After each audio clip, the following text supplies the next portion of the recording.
This episode of the Nerd Corporation podcast may contain spoilers and explicit language.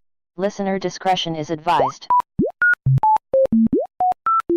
Welcome to the Nerd Corporation.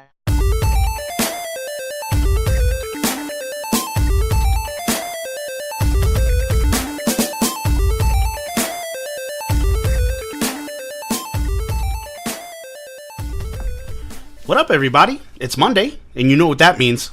Happy National Mayo Day. Is it really Mayo Day? No. Oh, No. It's Podcast Day. Welcome to Season 2, Episode 1, Summer of Slams. Summer of Slams. Very nice. Very nice. Let's start with the nerd news. Marvel Studios is reportedly going to shoot an unannounced Phase 4 film in the UK next year. A new report has surfaced from GWW that indicates that Marvel Studios is looking to shoot a yet-to-be-announced film in the UK in June of 2019. Doctor Strange 2 might be the likely candidate, as a separate report from The Mirror is saying that Benedict Cumberbatch is getting a major pay raise to return to the role, and they indicate that the film is shooting next year. And I don't know why that would indicate that that would be the likely candidate. It's like, oh, Cumberbatch is getting a raise. Yeah, I mean, they could just be reserving him for later. Yeah. Also, Unknown's Battleground, better known as PUBG, reaches 100 million downloads on mobile. In a recent announcement by the PUBG Corp, it was revealed that the mobile version of the game has reached over 100 million downloads, 4 months after it was released in March. The impressive part of this announcement is that the figure does not include downloads from China, Japan, and Korea. PUBG Corp released a statement saying, "We will continue to set the bar for mobile gaming and look to deliver even more great content to our players later this year." That's pretty cool. I just downloaded PUBG for mobile, and I thought it was like super cool, like because the first like 2 games I just like dominated and got into first, and I was just like, oh man, cool! It's my first game on PUBG, and I'm in first place. And I like shared it on Facebook, and I was like, oh cool, man, like cool, like look what I did. I'm a cool guy. This is my first PUBG game ever. And then like some guy that already plays PUBG Mobile, he's like, yeah, the first like 2 or 3 rounds you just play with bots, bro. I was gonna say they probably have you in some sort of little noob area thing all by your lonesome. And it's exactly what it was. It was exactly just me against bots. Nice. I'm just like, oh, well, fuck you guys, then. The wrestling world loses 3 famous names. In the last couple of weeks, the wrestling world has lost Brian Grandmaster Sexay Christopher, Nikolai Volkov, and Jim the Anvil Neidhart. Brian Christopher died after reportedly taking his own life on Sunday, July 29th, 2018. He was rushed to the hospital after hanging himself, but died after being placed on life support. Brian was the son of wrestling superstar Jerry the King Lawler.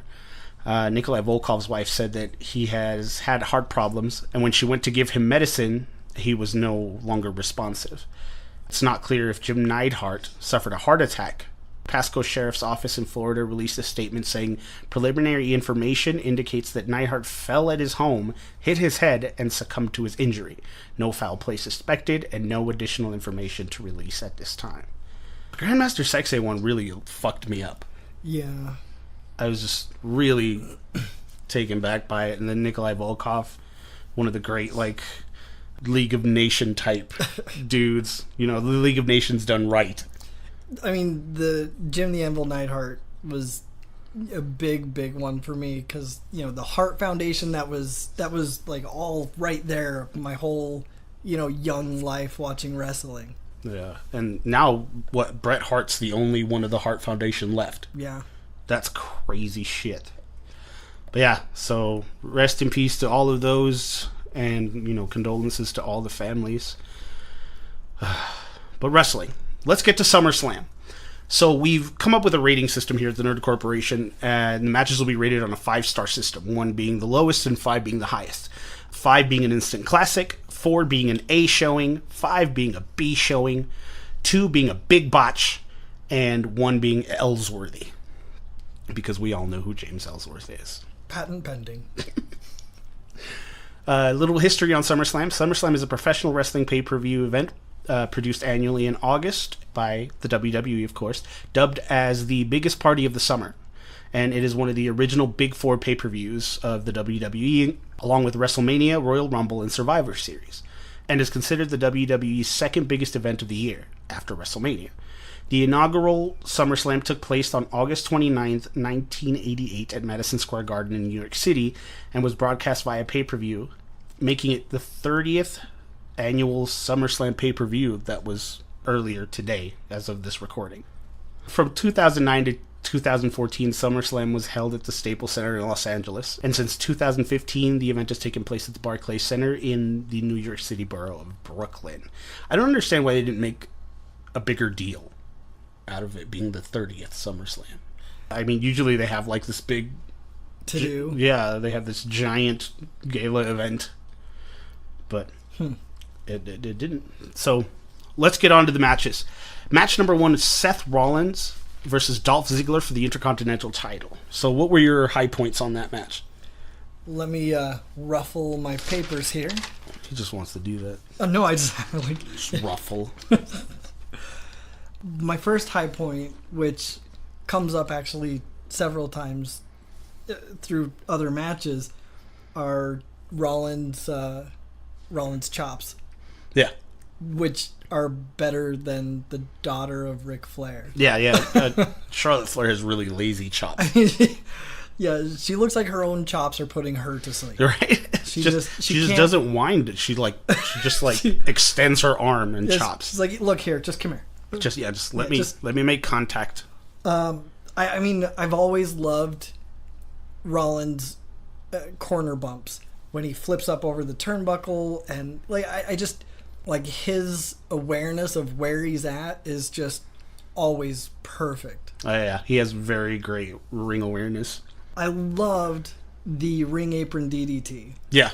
And that's something that I was talking to you about the other day, where like the current generation of wrestlers really make great use of the ring apron, the one place that no one really ever bothered making use of before. Yeah. And like not that I don't think that it was for a lack of ability to use the ring apron. I just don't think that ever entered their mind. The ring apron DDT was also one of my high points.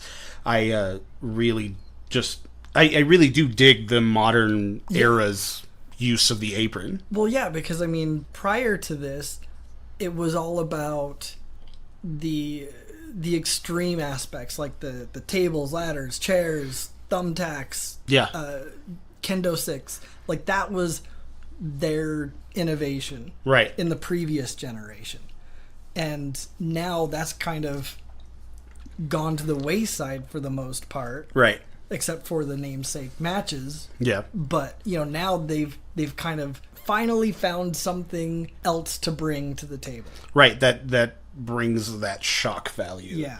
And it was just like at NXT TakeOver Brooklyn when the Velveteen Dream took EC3 and did that rolling Death Valley driver. That was so awesome. It was amazing. And then he did the Purple Rainmaker is his elbow move or whatever, and he does that on the apron as well, and that was cool. Yeah. What else did you have? As far as high points, right, the inverted suplex or superplex rather. Yeah, that was from the top turnbuckle, and then right immediately after that into that modified sidewalk slam. Yeah. Like that was amazing. It was a really, really great little combo. Yeah, it was. It was the superplex to the reverse, like Falcon Arrow, I guess would be. Yeah, it was really cool. That was my other high point too. I thought it was kind of ironic that they ended up the result of the match ended the way it did with Dolph Ziggler having the trunks that now have the belt on them. Oh, right. Because that was brand new. Yeah, it really was. And then to have it taken away from him on that same night. That was hilarious. It was great. It was I liked that idea of having the belt on the trunks. I just thought that was kind of unique. Yeah, I agree. But I mean, those are really the main high points. Oh, well, yeah, those are really the main high points for me. Low points?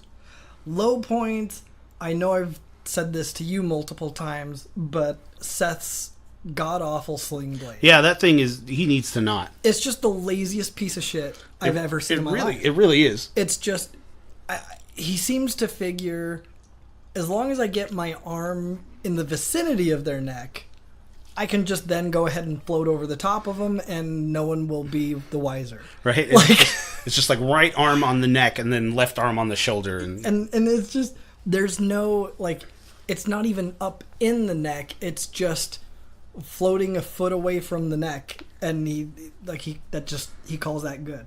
And I mean, it wouldn't be as big of a deal. Kind of the same. It's the reverse of the Charlotte Flair deal, where there are multiple people who do way better chops than her. Mm-hmm. There are multiple people who do way better sling blades than Seth Rollins. Yep. And it just looks hilarious in comparison to a Finn Balor sling blade. You know who had really great sling blade? JTG. Jeff. Oh no! Oh really? Yeah. Do you remember JTG Yeah, from Crime Time? That's an old reference. Yeah, dude. He that was his thing, dude. Like, that was one of his signatures too. Was a sling blade. Well, did you see Jeff Hardy's sling blade tonight? Yeah. Jeff Hardy's sling blade was good. a great sling blade. Mm-hmm. It was slower than Finn Balor's, but it was more. But it was precise. It was absolutely more precise and more well done. I agree. Yeah, so my high points were Ziggler's DDT, of course, Rollins onto the apron, and the Rollins reverse superplex to the reverse Falcon Arrow, of course. One of my low points was I actually wanted more outside distractions. Yeah, I mean, that was very underutilized. And I mean, really just all of the action was really just kind of slow paced. It really was. And not very, like, no one... Even the two people in the match, no one was very excitable. Yeah. Like, they just kind of seemed to be there. But once the match picked up the pace, it was great. Yeah. So, overall, I gave it a 4. I gave it an A showing. See, I gave it a B showing, just because while there were some high points, overall, it was a very standard, like, yeah, this is exactly what I would expect. Just knowing these two wrestlers, this is a Raw not a Raw pay-per-view, a Raw match. Like, this is just standard run-of-the-mill stuff. Yeah, I agree. Winner was Seth Rollins, which I called. Yes, yeah, I called that too. So he is now our new Intercontinental Champion. So congratulations to him. Yeah, thanks. Next match, the New Day versus the Bludgeon Brothers for the SmackDown Tag Team titles. This match was dumb. I mean, I picked as many good things as I could. Number one is before the match even starts. Right. Their masks were pretty badass. Yeah. Like, those were actually pretty cool. Yeah, like the lamb had like a little stinger paint on it. Yeah, I thought that was pretty cool. Those were pretty cool. It's weird to me that they've been having the Bludgeons go up against jobbers. Yeah. Because we damn well know who they are. Yeah. They've been very prevalent in the last few years. Yeah. It's not like we need an introduction to them. Yeah. And that's what that is for.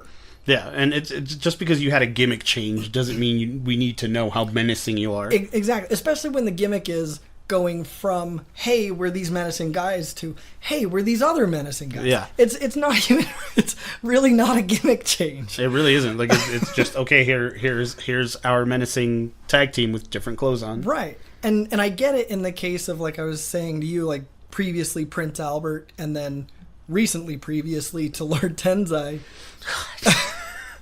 where he had been gone from WWE for years. Yeah, considerable a decade? amount. Yeah, he was gone for a decade, and he came back from Japan. Like, in that case, I totally understand having him run through a bunch of jobbers. Yeah. But, like I said, these guys have been around. They never even left the company. Yeah, they only left for maybe like a month, and then like came back and were like different people. And so it was nice to see them against standard caliber wrestlers. So you actually got to see a little bit more of their speed and agility, more of their actual ability than just, well, I knocked this guy down. Yeah. So me, big man. Me knocked Ellsworth down. The Woods elbow. Yeah. Off of the top turnbuckle down to the floor. Yeah, the limit breaker is what he calls it. That I liked a lot. Oh, and I thought it was pretty inventive when they did the headbutts and then into the power bomb. Yeah. Mm-hmm. That was pretty interesting. Yeah, it was cool. But those are really the only high points. Everything else was just very humdrum. Mm-hmm. What were your low points? I'm so goddamn sick of the slow crawl across the ring trope. I'm done with it. It's been there forever. I know, but I'm so done with it because it's not like, crawling across the floor, unless you're dead or unconscious, is the easiest thing you can do. So to move one single arm and then go, oh God, let me take a 30-second break here, is just ridiculous. I realize they're trying to heighten the drama, but there are other ways. Yeah, I get it. Another is, and this one was really just more funny to me. It was just one of those breaking the illusion type things where Harper was pinning Big E and he couldn't quite reach Big E's leg. So you literally watch Big E kick his leg up into Harper's range so Harper can then grab it. Right. Like that was... come on. Yeah. Come on. Yeah. At that point, just don't worry about the leg. Yeah, just... because it was a kick out anyway. Yeah, just lateral press and get it over with. So that upset me. That was really annoying. My only high point was Woods doing the limit breaker from the top rope to the outside on Harper. My low point was... I think it's like you said, they showcased their agility, but it was still a slow-paced match. Yeah. And it was just like, we've seen everything that they can do already. So there's really nothing new. Yeah. It's been the same showing for the entire time they've been feuding, you know what I mean? Right. And, the New Day won, but they won by disqualification. Right. And this will only drag the feud longer. Yeah. Yeah, I'm sure they can come up with some other story-altering distraction where some other team comes in, and I hope they do, because I like New Day. Mm-hmm. I still, to this day, am utterly stunned that gimmick is still ever got over and is still getting over. Yeah, is still. But either way, they have had so many titles and for so long that I'm totally okay with them not having a title for a good while. I agree. And especially because there's so many good tag teams coming in, you know what I mean? The Revival, as god-awful as they are promotion-wise. I hate them so bad. As god-awful as they are promo-wise, they're great performers. Yeah. You know what I mean? Like, they're good wrestlers. They hardly ever botch. They're good together. You know what I mean? They just suck at saying anything. I just can't handle that shit. You know what I mean? Yeah. Sanity who's just been called up from NXT. I would love to see them win a title. However, I am very, very sad that, and good for him, but I'm very sad that Kane is probably not going to be around for the foreseeable future. Yeah, because he is now the mayor of Knox County, Tennessee. Yeah, so there goes Team Hell No. Yeah, there goes Team Hell No. You know what I mean? But it is what it is. Congrats to Kane on his win. He must really want to. Yeah, I don't know. What do you think his slogans were? You know what I mean? Send the Democrats to hell. Yeah, I wonder if he came out to his own entrance music. The devil's favorite Republican. Yeah. Has an appropriate ring to it. It does. Anyway, of course, like we said, the winner was the New Day by disqualification, and it still leaves the Bludgeon Brothers as champions. So I thought that was that ending. I was still entertained by it, even though it was slow paced and it was the same thing I'd always seen. Right. But that ending was so fucked for me for a pay-per-view. It was dumb. However, under normal circumstances, I would be super annoyed if they just left it at that and moved on with a different storyline. Because, they have done that plenty of times. In this case, I'd be fine with that. I'd be fine with this feud ending, even on that sour note. Yeah, because I'm over that feud too. I'm just not. There's nothing new about it. It's just, it's overplayed. Yep. So my ranking for that was 2. Big botch. See, I mean, I gave it a 3 because, I mean, there wasn't anything glaringly awful about it. Just the fact that it was utterly unimpressive. So 3 for me is kind of like my B showing is sort of anything from, ho-hum to cool but not crazy exciting. See, and I would have given it a 3, even if the Bludgeon Brothers had won it fair and square. But I can't deal with a DQ loss. Right. You know what I mean? Because they still won, but they don't get anything. Yeah. So I guess congrats to the Bludgeon Brothers. Match number 3, Braun Strowman versus Kevin Owens for the Money in the Bank briefcase. I actually did not see this match. I went out for a cigarette, and by the time I came back from my cigarette, the match was over. Yeah. So I don't have any high points or... I mean, you could have gone and got a drink, and it would have been over. So run us through the match. So basically, they start the match, and Kevin Owens is just doing his little like, no, keep away from me. And Braun Strowman just basically went, well, fuck that. Smash, smash, smash. I win. Like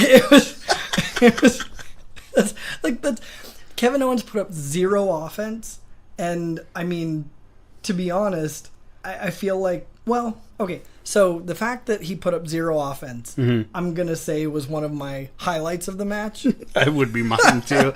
However, there also was there was no time for Owens to do any of his, standard Owens shenanigans. Right.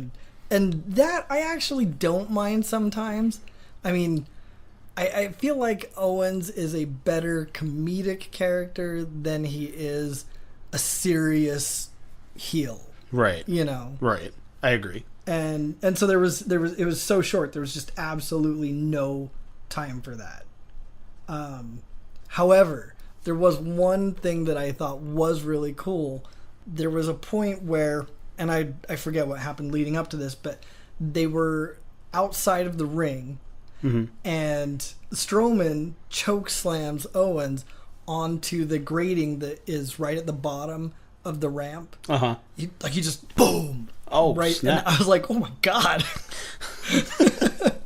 So that was really cool. And that, if I remember right, I think that was right before he rolled him back in and then went, all right, did the power slam and won. But and that out of all of the moves that a big guy like Strowman could have done, he chose the running power slam as his special move. Yeah. Because I mean, as far as wrestling has been wrestling, the over the shoulder power slam has been a staple. You know what I mean? What Lex Luger did, the bench press into the power slam. I mean, even that couldn't have done that.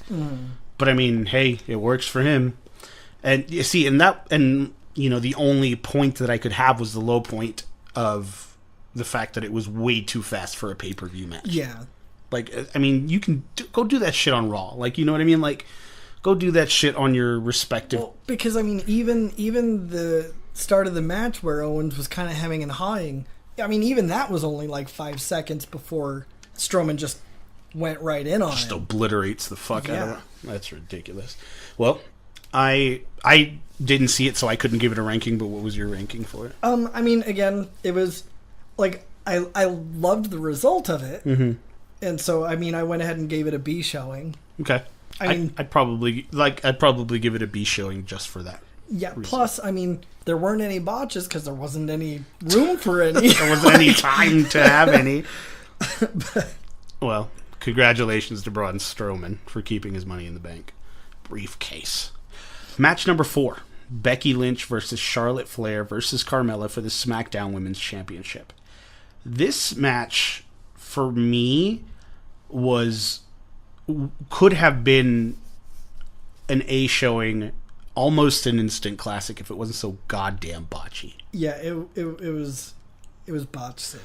My high points were the Carmella suicide dive. I was actually really impressed with Carmella in this match because she was actually wrestling. Yeah, she was. And great. You know what I mean? Another one of my high points was the Charlotte Flair corkscrew moonsault, even though she missed Becky Lynch by a mile. She pretty much just clotheslines her with her hand. And my only low point was that it was like, botchy as fuck. One thing I did like that, again, was before the match, and this was the first time I saw it, and then they did do it several times later throughout the pay-per-view as well, but the 3D graphics. Yeah, the graphics that they were doing were really actually kind of cool. So when Carmella was coming out, you saw all those dollar signs. That was really cool. Yeah. I was like, what the fuck? Yeah, they've been doing that with a few pay-per-views actually in the recent year. Oh. Yeah. I figure they don't have pyro, so they might as well do something with it. Yeah.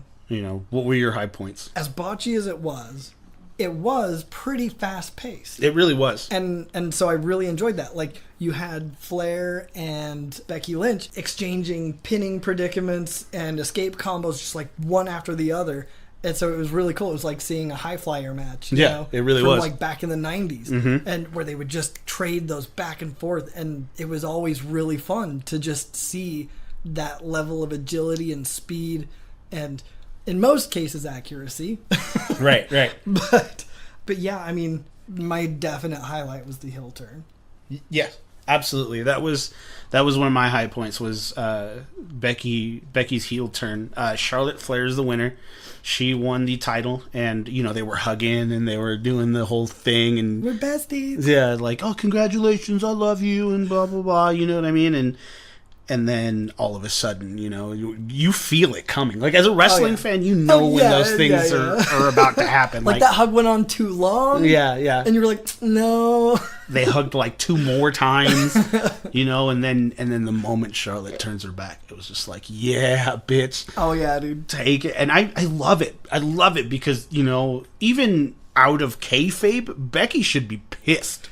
Dude, I'm pissed for Becky, and fuck you, WWE. Yeah, seriously. How dare you? Like, who did she piss off? Right? Like, or does Vince Russo just not like redheads? Does Vince Russo even still work for the WWE? I don't remember. He's a slimy snake. But sneaky snake. Sneaky snake. But no, seriously, like, fuck them and fuck what they're doing to Becky Lynch. I love Becky Lynch. I've always loved Becky Lynch. Seriously. And the way they are treating her, like, they gave Carmella a fucking title. Right, exactly. They gave Carmella a fucking title and let her carry it for, like, what, 6 months? Yeah. Like, forever. And you can't give fucking Becky Lynch anything at all? Yeah. Nothing? Like, oh, no. Mm-mm. Yeah, I wasn't too... I'm not impressed with how they're handling at all because she's a great performer. She's a great promo artist. Mm-hmm. She does it all. She does it well. She has the sexiest accent ever. Oh my god. Ever. Oh my god. She can kick my ass anytime. Right? What were your low points? Low points, absolutely Carmella's shrill, goddamn horrid voice. Yeah. I can't stand her squelch. It's just... That's literally that's like the best way to put it, is this squelch. It's just fucking horrible. It really is. It's just shrill and it's obnoxious. Like, every time Carmella screams, I sort of tilt my head to the side like a dog and just kind of wince. Yeah. Like, oh, no. Another thing, and this is something I absolutely loathe, and she has been doing it as far as I can remember her whole time. I despise when Carmella does that fake-ass face rub on the mat. Oh, yeah. Where her opponent's head is, like, clearly, like, 5 inches off the mat. Yeah. And, like, what? Yeah. The fuck is that? Stop it. Just stop it. I'm Mella! Yeah. And just all of those missed kicks and drop kicks and... Yeah, that was my low point. It's just botchy. It's just horrible. I mean, because Flair missed a kick to Lynch. Yep. And then Lynch missed that double drop kick. Yeah, that double drop kick would have been so cool. It would have been way cool. But and this is my favorite botch of all. Well, I mean, not really a botch. Just, again, completely taking you out of the illusion. Right. Where there was that point where they were waiting for Charlotte to jump off the top rope and do that corkscrew. Mm-hmm. But what happened down below, I don't know if you noticed this, but Becky Lynch and Carmella were they did their little slow get up from the ground, their slow stand up, but Charlotte still wasn't quite ready. So they both stood there, just sort of half doubled over, like... No, I didn't notice that. Like frozen, just waiting. Another thing I noticed in the match was Charlotte Flair kept looking for cues. Did you see that? No. There were a couple of times, like during that double drop kick, you'd see them like tussling, right? You'd see her and Carmella tussling, and then all of a sudden you just see her peek off to the right. Like you just see her peek off for a minute, and then she's like, "Okay, here we go." Well, and that's what was funny too. Is like you could see. Let's see, who was? I'm trying to remember who was on the right. I think it was Carmella. But you could see her like doubled over, but still kind of like peeking off, like waiting for Charlotte. And it was just horrible. I was like, come on. Like, it reminds me of, like, I was watching this really old bad movie, and the camera pans over to where these two cowboys are supposed to be coming up on horses, but they're sitting totally still as the camera pans over. So once the camera gets to them, they're just standing there, and then they get their cue to move. So like, like it's like that level of bad. Yeah. Just like what? Oh, action. Okay. Yeah. Yeah. But let's see. Here was another Charlotte flub. I think it's a flub. It just again ruined the illusion when Charlotte went over the table. Oh yeah. Okay. Did you notice how she didn't? You know, most superstars have the wherewithal to realize that they should make contact with the table, right? Yeah. Mm-hmm. At least roll over it or something. Slide along it, yeah. Charlotte hopped over it. Yeah, she just kind of like... And then was like, oh, whoops, I fell. Yeah. Like, she literally just hopped it. Yeah, yeah, I noticed like, the fuck are you doing? Yeah, wait, what the fuck is going on? What in the fuck? Like, I'm sorry. If you're worried about rolling over a table, wrestling might not be for you. Yeah, it's not your thing. I mean, if that's where you draw the line, you should find something else to do. You should just go back to being Ric Flair's son. So after talking about it, I initially gave it a 3, a B showing, but after talking about it, I've changed my mind, and I'm giving it a 2. Yeah, a big botch. Yeah, I'm definitely giving it a 2. Very, very close to bordering on Ellsworthy. Yeah. It was just, it was exciting, and it was evenly paced, but it's just all those botches. It was just really a hot goddamn mess. Yeah, all those botches were just god awful, and it really just took me like you said, it took me out of the illusion. Yeah. You know what I mean? Like it just brought me back to reality, and that's not what I watch wrestling for. Exactly. But congratulations to Charlotte Flair, our new SmackDown Women's Champion. Guess. Yeah. But oh well. And now on to some more hot garbage. Speaking of botches. Match number 5, Samoa Joe versus AJ Styles for the WWE title. Now, it's funny because I was a big Samoa Joe fan in TNA, and you spare no emotion in telling the world how you feel about Samoa Joe. Not at all. I mean, granted, I never watched TNA, so I never watched Joe before that. But I mean, look at what I titled the match: Samoa Blah versus Styles. I mean, Samoa Joe has as much personality as a piece of untoasted bread. The only thing that he can do is yell and look angry and sweat. And so that's one thing I always say to Eddie is Fat and mad. Well, here comes Fat and Mad. Fat and mad. That's all Samoa Joe's got. It's true. He's fat and he's mad. That's it. It's really true. That is his character. It is. Period. And it was so crazy because like, Samoa Joe and AJ Styles, they go back to TNA. I don't know if they go back into the Indies or not, but they go back to TNA. They had great matches in TNA. They were part of a faction. I believe they were either part of the main event mafia. Yeah, they were part of the main event mafia, is what they called themselves in TNA, and it was like him, AJ Styles, Scott Steiner. Oh. Yeah, like, and I forgot who else. Like there was a couple other people, and they put on some awesome matches. Yeah. But it's just, I don't know if they're utilizing Samoa Joe very well. Well, and I mean, and obviously Samoa Joe, I'll take nothing from him ability-wise. Yeah. I mean, he's great. He moves really well. He's very agile for a bigger dude. I mean, he's got nothing on Vader. Yeah. But, or even Hugh Morris. Yeah. Remember him? Oh my God, I loved Hugh Morris. Hugh Morris was so cool. I was such a mark for Hugh Morris. I was too, dude.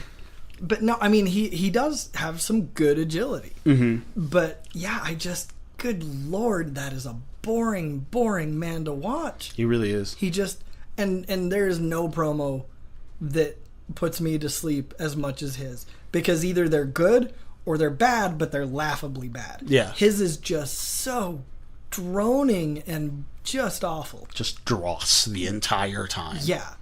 Just the entire time. Yeah. Yeah, one of my high points for that match, though, was his suicide forearm through the ropes. Yeah. To AJ on the outside. Like, I was just like, wow. Like, it shows that, big man's got, speed. Right.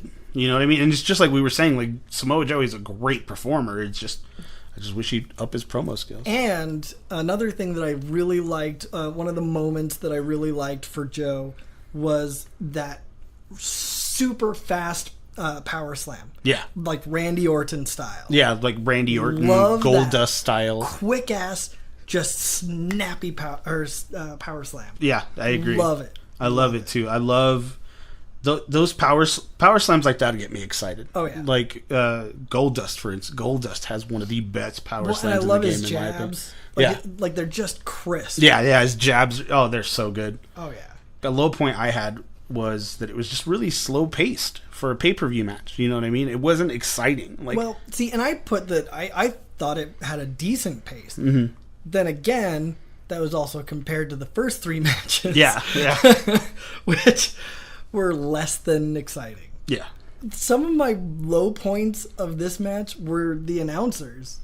Oh, really? Yeah. When they and it made me laugh because it was again like one of those head cocking like what moments when oh god, who was it that said it? I am trying to it probably was Corey. It's got to have been Corey. But where he mentioned the calf bone. Yeah. Not the calf muscle. The calf bone. And he was immediately called out for it. Yeah. But like it just that shit made me laugh so hard. I sort of announcing has gotten pretty weird. Yeah, well, and another hilarious thing, which was basically the fact checked by the camera immediately, was the part where Samoa Joe gets knocked into the announce table. Right. And one of the announcers like, oh my god, the table shifted a couple of feet. And then they immediately replay that moment. The table didn't move a half an inch. It didn't move at all. If only just like leaned over and came back. Nothing at all. And I was like, all right. So there goes that. Yeah. Dumb. Yeah, I really loved, though, the moonsault reverse DDT. Yeah. That was cool. Mm-hmm. That was a really cool little moment. And then the other thing that actually is different than the matches before was when AJ was doing his strikes and he went to do the clothesline. Mm-hmm. It was really cool, and it really put me in that, in the mindset of what was going on. Right. When instead of just doing a quick clothesline and having Joe have to sell it super hard, he actually took he made that extra effort to wind back like really far, like, oh, this is a big guy, I gotta like put some power behind this. Yeah. You know, like, it's just little shit like that. That's like those little nuances that... Yeah, that really put you right there in it. Yeah. What was your ranking for that? I gave it a B showing. So a 3? Yeah. I gave it a big botch. I just wasn't impressed, especially for something as big as a WWE title match. Right. Especially like in one of my other high points was that AJ just flips out and gets himself disqualified. You know, I was really it's really nice to see the the face of the company type. Yeah. Just lose his shit and just get crazy with it. AJ flipping out and getting himself disqualified was kind of cool, but you know what I mean? Yeah. No title change, and I like DQ matches sometimes, but like not for pay-per-views. And not even just that, but I mean that seems to kind of be a very common trope that they're going with these days. Yeah, it's just everything is, the champ lost, but he's still the champ. Yeah. I just wish they'd do away with that rule. Yeah, I mean, I get doing that sometimes. I get doing that for a heel that cheats to win. Sure, that makes sense. Mm-hmm. But for almost every contest, or at least in every rivalry, for there to be DQ after DQ after DQ until maybe finally the good guy wins. Right. At the very end. Like, that's just stupid. There's no reason for that. There's no reason that they can't trade wins back and forth. Yeah. There's no reason that somebody can't go on a hot streak. Right. It's dumb. Yeah, I agree.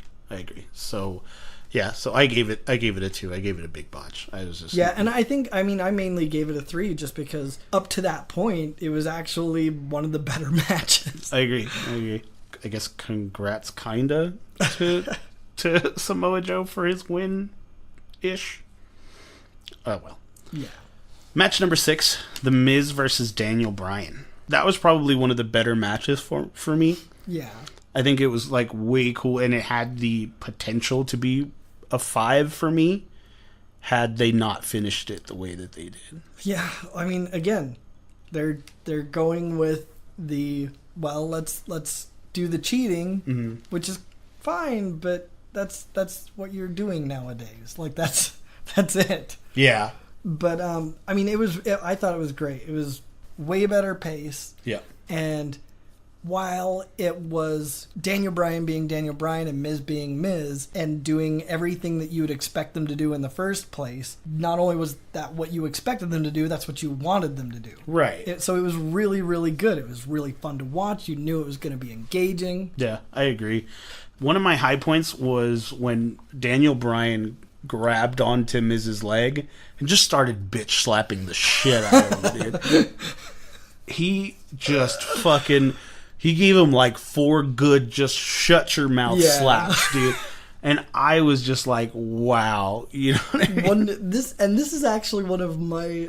I mean, it made me chuckle pretty good. But when Corey starts, calling him the it kicks. Yeah. And I think it was Saxton, but I don't remember if it was or not. But you hear him as soon as he mentions the it kicks, Saxton goes, I swear to God. So great.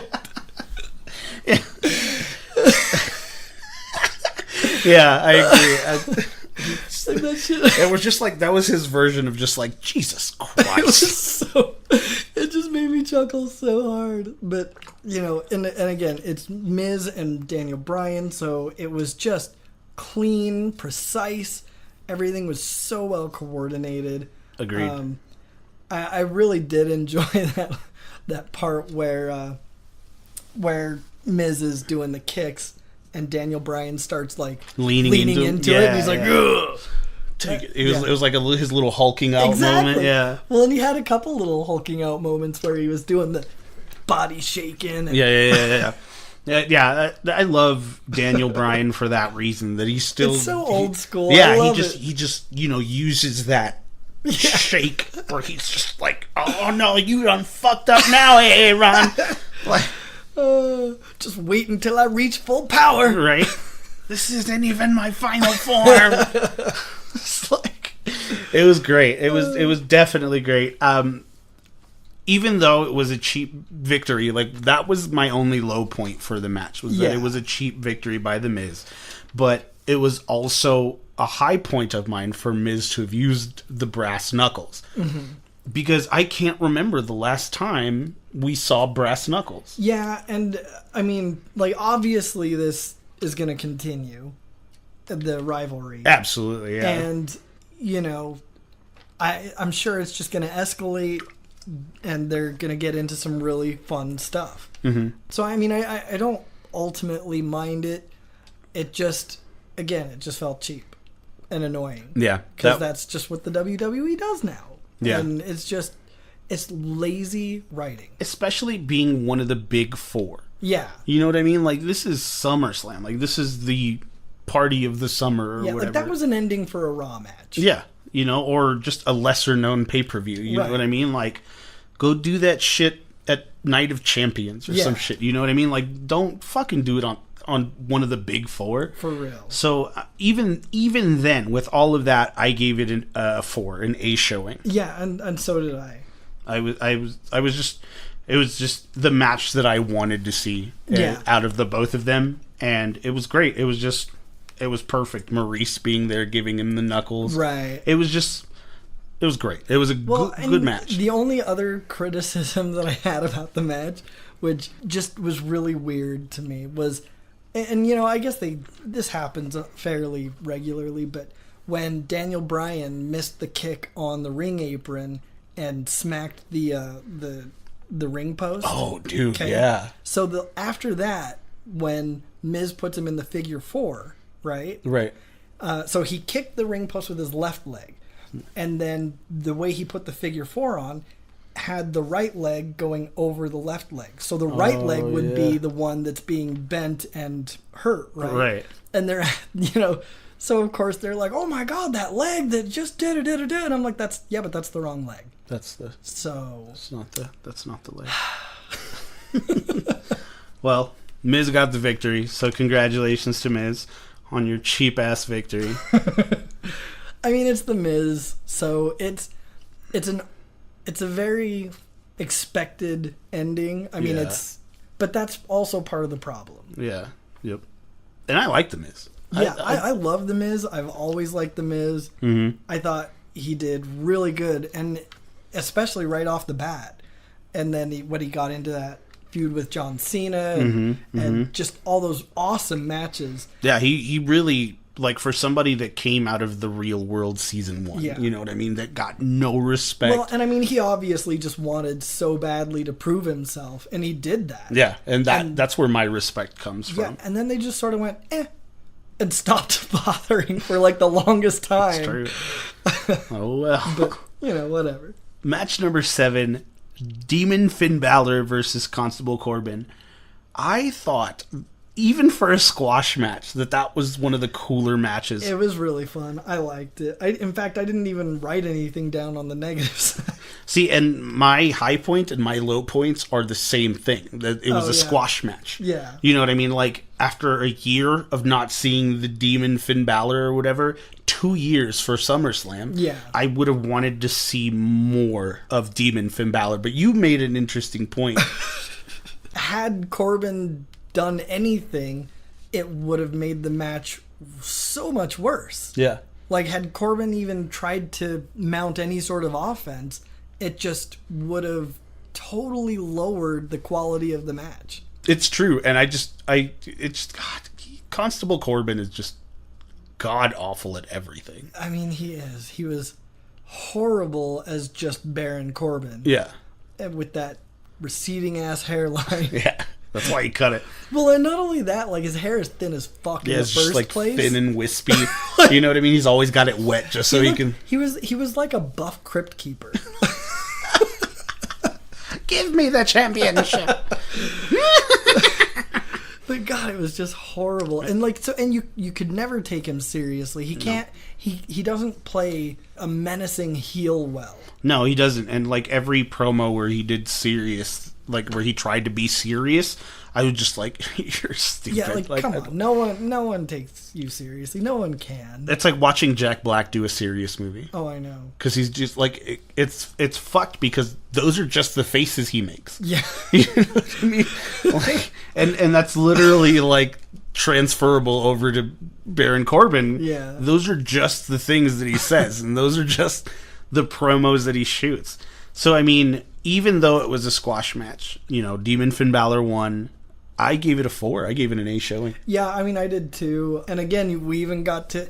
Now, the only thing was, like, if you go back and watch the couple of sling blades he does, it doesn't... They don't have a great camera angle to where you can see what I was talking about earlier, about just the difference in quality. But when you go and look at the Jeff Hardy match, you can absolutely see how much better his sling blade is than Seth Rollins. Yeah. And... Granted, his is a lot slower. It's not as snappy as Finn Balor's, which is part of the reason I love Finn Balor's. But it's slower, sure, but it's much more on point than Seth's. So Seth's is like at the bottom for me. Yeah. And then Jeff's, and then Finn's. Yep. Which takes us to our next match. Match number 8, Jeff Hardy versus Shinsuke Nakamura for the U.S. title. Shinsuke. Shinsuke Nakamura. Shinsuke. I swear to God. See whatever happened to Asuka? You mean Asuka? Fuck you. One of my high points for that match was Jeff mocking Shinsuke Nakamura. That was great. I mean, they play so well off each other. They really do. Like, they're both just ridiculously entertaining. Yeah, they're both just very charismatic in that sense. You know what I mean? So watching Jeff do the shakes and then going, come on! Yeah, it was amazing. And that's what I put too, is they're both wonderful showmen. Yeah, they really are. They really are. I have been a mark for Nakamura since a match I saw a year or so back, and it was him and I forgot who else, but he like lit up the ring, and I was just like, that guy's cool. I wish that guy was in WWE. And then like a year later, he's in the WWE, and I'm just losing my shit. Yeah. So I've always been a mark for Nakamura, and you know, he's I don't know. I just find him so entertaining and fascinating. And this is one of the things I wrote as a highlight was the fact that with Nakamura, he is really great at making even standard things fresh. Like he'll just throw a little spin on it. Like when they were outside next to the ring apron and Shinsuke was looking like he was getting in the ring, Jeff comes after him and he immediately does this little butt spin right there on the apron and kicks him. Yeah. Mm-hmm. Like that's, it was just really a tiny little difference to what anybody else would do. Yeah, agreed. But it looked so cool just because it was not done in a way people normally do it. Yeah, I agree. He just has this flair for just adding to things. You know what I mean? And I mean, even just a teeny tweak makes a huge difference. Yeah, like when he does the combination to the elbow, the way that he winds back to hit the elbow. Beautiful. Another one of my high points was that swanton miss to the apron. Yep, that's one of mine too. I was like, oh, because you could tell that shit, no matter what. That's gonna beat the shit out of you. I was just like, holy shit. Yeah, I was really impressed by that. That was really cool, and that, I mean, Grant, like I was saying earlier, like I'm sure that. It's not that the older generation didn't have the ability to do the stuff that's going on the apron that they're doing now. That was something that I think only Jeff Hardy could do. Like, his acrobatics are always on the mark. Yeah, they really are. Every time. They really are. And for him to be able to keep it up still after all this time. Oh, I know. Is just super impressive, because I mean, who can I make as an example? Rob Van Dam, right? For example, Rob Van Dam was so cool. He was so high flying. He was so great, and then he left the WWE and then came back and was like not entertaining He's at like, all. well, I'll hop a little bit. Yeah, I was just like, I'll do the thing, but like really slow. Yeah. You know what I mean? And I was just like really disappointed. Right. But yeah, what was it? Do you have any other? I mean, as far as highlights, yeah, no, I mean those were the three I wrote. Like the spin kick off the apron, just the amazing showmanship, Jeff Hardy, and the fact that he is always on point. Like he just never misses his mark. It's just crazy, and that apron swanton, like those, yeah. Low points? There was a near botch. I don't know if you noticed it. It was at one point where Hardy was covering Nakamura, and he was close enough to the rope to grab the rope. So he grabs the rope, right? But I don't like. If you watch closely, he fingers the rope and very nearly misses it. Like, so it's within his fingers reach, and he like kind of flips his hand up, and so he doesn't grab the rope, and he barely grabs it in time. Like, that would have been such an embarrassing botch. That would have been crazy. My low point is I only have one low point, and it's even though it was as entertaining as it was for a U.S. title match, it was a pretty forgettable match. Yeah. I'm just like, oh, okay, this is for the, like, it didn't feel like the title was on the line. You know what I mean? Like, it was just these two guys having it out. Right. And then, actually, I have another one that I just thought of. The fuck was up with Randy Orton? So I sort of, like, wasn't paying attention right after the match ended. I mean, I saw him come out and just sort of, like, lurk around for a minute, right? That's all he did. Yeah, that was all he did. He came out, went like halfway down the ramp, stared, and just kind of, was just kind of sitting there, just kind of. Okay, well, so here's what I think about that.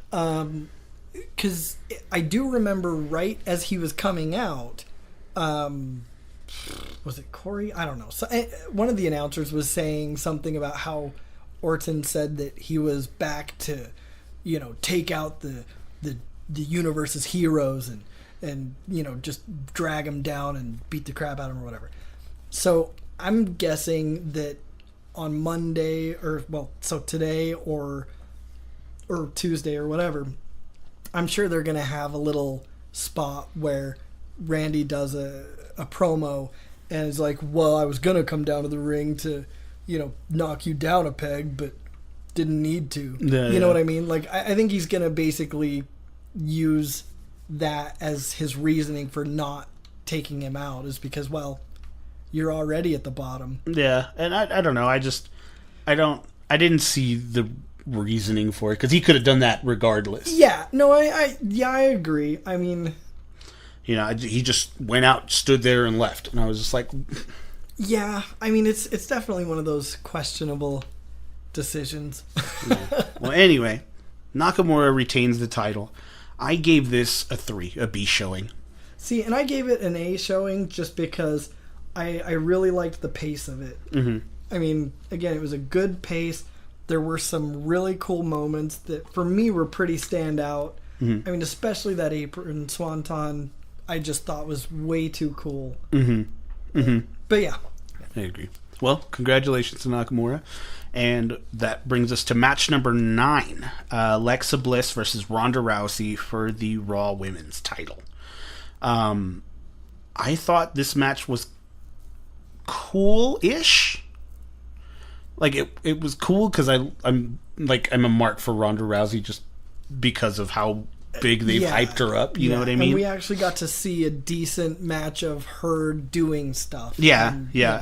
And but I mean, it was just like it was so slow paced. Well, and I mean, it didn't even get started until like what, 2 or 3 minutes in? Yeah, because Alexa was just like doing her evasive. Yeah, it was just dumb as shit. It really was. Like, it didn't have to go on that long. Like, okay, 10 seconds. Yeah. 20 seconds. Yeah. That's all you need of that. Yeah. We get it. Yeah. I was just, nah. Yeah, it was just really stupid. One of my high points, though, was the was that arm bend when she was doing the joint manipulation. Yeah. Like, she looked like she was about to snap that thing in half. It did look really good. That's one of my high points, too. And I was just like, whoa. Like, and I don't know if that's just how Alexa Bliss is. Oh, I'm sure. She's just, like, double jointed that way. You know what I mean? I'm sure she is. But it still looked really cool. It did. It looked gnarly. You know, and another one of my high points was that this was a squash match. Yeah. You know what I mean? Ronda Rousey, you know, won the championship, and you know, but which seems like that seems plausible. Yeah, absolutely. Had Alexa been able to like hold her off and mount a bunch of offense, to me wouldn't have made sense. That's true. So I didn't mind that it ended the way it did. I really like that slam Rousey did. Yeah, that it's almost like a twisting Samoan drop. You know what I mean? It was really cool. I loved that. It's just like a what is it? It's like a Death Valley power slam. Yeah, why not? I'm sure she'll name it. Oh yeah. Because sure. I think that's her like go-to. That's like her either her signature or her finisher when she's not doing the armbar. Mm-hmm. And that's really the only highlights I wrote down, just because there's not a lot of shit happened. There's not a lot of time. One of the other negatives that I had, apart from overuse of hiding in the ropes and running outside the ring, was Bliss. Like, so you remember when Bliss goes to kick her and Rousey grabs her foot? Mm-hmm. And then she goes to throw her foot over her, and she does that little flip. Bliss definitely telegraphed that way too early. Yeah, you could tell that she flipped. Yeah, she didn't get thrown. Yeah, you could tell she made a physical effort to do a backflip. Yeah, you could. Yeah, it was one of those things, like you say, that takes away from the illusion. Yeah, and Rousey was like, "Oh, well, there you go." Yeah, she just kind of feigned. Yeah, you know, forward motion, and I was just like, okay. Yeah, and so that bothered me. I was like, I expect better from Bliss. Yeah, absolutely. So what did you rank that? I went ahead and ranked it as a B showing. I did too. I gave it a 3, a B showing. Had it not been so slow in the beginning, I think I would have given it a 4. Yeah, I probably would have too. That was just goddamn annoying. It was just. I swear to God. That's going to be one of our new rankings in the next one. It should be. That'll be like the 2 ranking is I swear to God. Thanks, Byron Sexton. And that brings us to the main event of the night. Brock Lesnar versus Roman Reigns for the Universal title. I, for one, am glad that this rivalry is over. Oh, I'm so fucking glad. I am so over Brock Lesnar. Like, and you know, I'll admit I like Reigns more than a lot of people do. Right. I think Reigns is pretty cool. Yeah. He definitely has his shortcomings. Yeah. But I think overall he's great. See, and he's a great performer. He's gotten better on the mic. He has gotten better on the mic. A lot better. But I mean, he's just another typical face of the company, 5-trick pony to me. Right. You know what I mean? And it's just, I just can't get over that. Like, and usually I'm all for the faces. Like, I still love John Cena. Yeah. I loved The Rock back then. You know what I mean? Right, I loved Stone Cold. You know, I was always so happy about the faces of the company type people, but I just can't get behind Brock Lesnar. I just can't get behind Roman Reigns. Right. I think it's just because they're shoving him into everybody's throats. Yeah. You know, the WWE's just like, this is the guy. No. This is the guy. This is the one. You know, and so... But I mean, at this point for me, I couldn't give a shit if it was James Ellsworth himself. Mm-hmm. As long as Brock Lesnar drops that belt, I don't give a shit why or to whom. Yeah, absolutely. I totally agree. My high point was the Braun Strowman addition to that. Like, I was just like, when I saw that Braun Strowman was coming out, I was like, yeah, hell yeah. Yeah. You know, in the same vein, though, my low point was that Braun didn't cash in his Money in the Bank. They didn't. They set it up and then did not get any payoff. Yeah, it was just okay. They were like, he's here. Anyway, forget about that. Yeah. It's like, oh God. And another low point was that it was the like fastest Universal title match that in recent history that I can think about. Yeah. You know what I mean? Without referencing that 10-second Daniel Bryan win or whatever, but like, yeah, it was just like, are you serious? Like, this is SummerSlam. I did like how explosive it was from the word go. Mm-hmm. There was no hemming and hawing. It was just, let's fucking do this. Yeah, 3, Superman punches, 3 spears, Suplex City shit. Which, by the way, I definitely put as a negative. Fuck that Suplex City goddamn garbage. I swear to God. I swear to God. I swear to Christ. Yeah. You know what? I mean, a 5-trick pony may be what Roman Reigns is, but a 2-trick pony is what fucking Lesnar is. It really is. And it's God damn it. The Kimura Lock and the fucking Suplex City. That's it. And F5. Well, yeah. So 3-trick pony, even then. Okay. Yeah. But I mean, yeah. Yeah, it was just, this is fucking SummerSlam, bro. Like, yeah. This is one of the big 4. Like, you don't have anything else to give us besides this squash-ass match? Right. No, bro. Like, get it in there. Like, this, NXT TakeOver totally showed up SummerSlam this year. Yeah, for sure. And, I mean, like... I did like the the chants in the middle of the match, though, where everyone was like, you both suck! Yeah. Because they do. Oh, it was so great. It's just dumb. But I put another negative on there just because I fucking hate Brock Lesnar of his dildo sword. That dildo sword that goes up to his mouth. Yeah, that sword that looks like a dick like tip. That's not a blade. That is not a blade. It's a penis like from the bottom. You know what I mean? It is a penis coming up to his mouth. Yeah, that is all that is.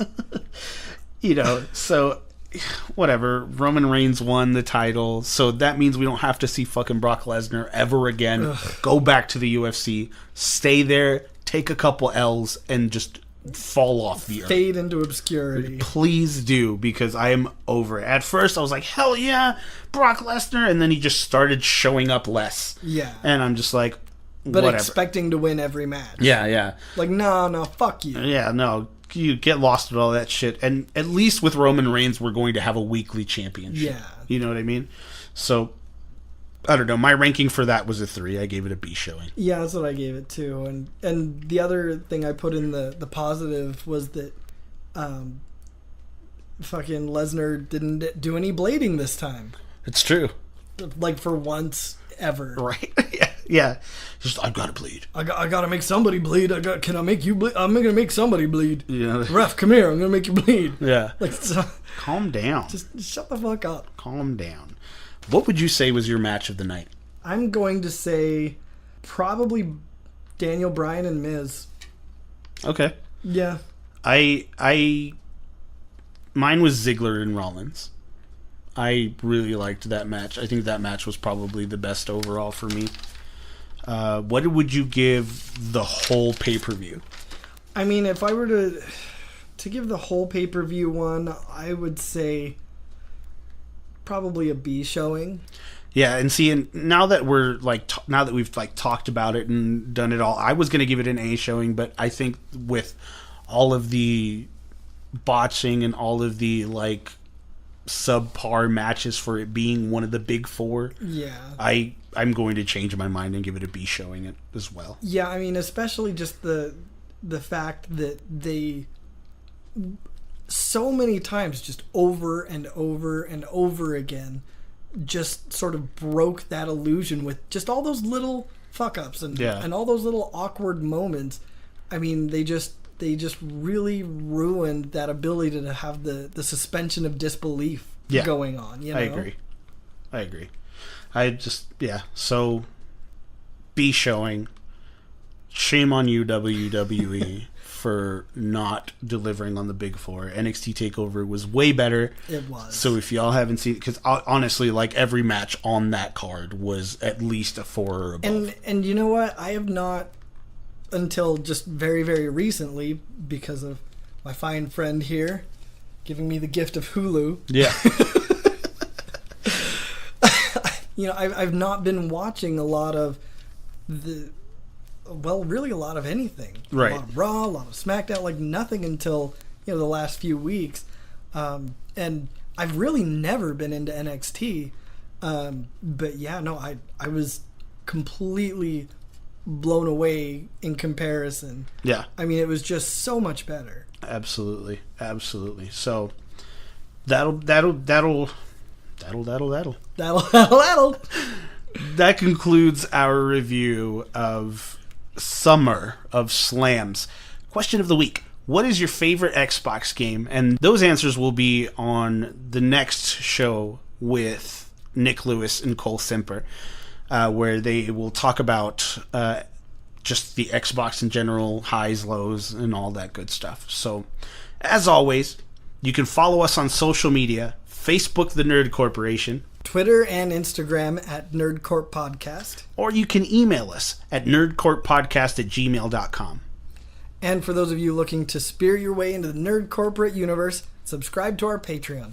Visit www.patreon.com/nerdcorppodcast to check out several tiers of loot to choose from ringtones and shoutouts to giveaways and bonus content.